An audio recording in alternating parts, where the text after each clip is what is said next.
Poutine, c'est la guerre. Mais le monde libre, c'est la paix.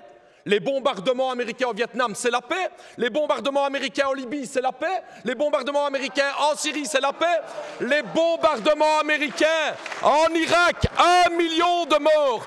1 million de morts en Irak, c'est la paix. Comment peut-on continuer à être aussi naïf? Pendant des mois, on vous a mis en garde à tous ces partis ici aujourd'hui que suivre aveuglément l'impérialisme américain allait détruire l'Europe, allait détruire notre économie. Pendant des mois, vous étiez tous en train de rigoler. Oh, le PTB, etc., votre vision géopolitique. Regardez-vous maintenant, regardez-vous, regardez-vous, regardez ce qui se passe. Mais regardez l'humiliation de l'Europe. Regardez Macron qui va là chez Trump, là, en train de lui cirer les chaussures, une petite blagounette comme ça, on rigole. Alors que qu'est-ce qui se joue ici aujourd'hui? C'est la survie.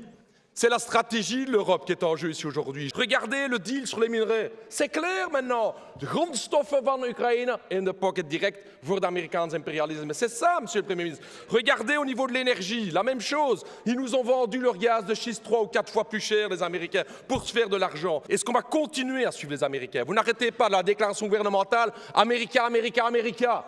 Comment peut-on continuer à être aussi naïf? Continuer à leur acheter des milliards d'armements? À nouveau, l'argent, l'argent, l'argent. Alors, je vais vous le dire, hein, mes collègues ici. Trump n'est pas un homme de paix. Pourquoi il retire ses intérêts d'Ukraine? Pour attaquer la Chine. Pour préparer la guerre de demain. Pour préparer la guerre de demain. Évidemment, évidemment.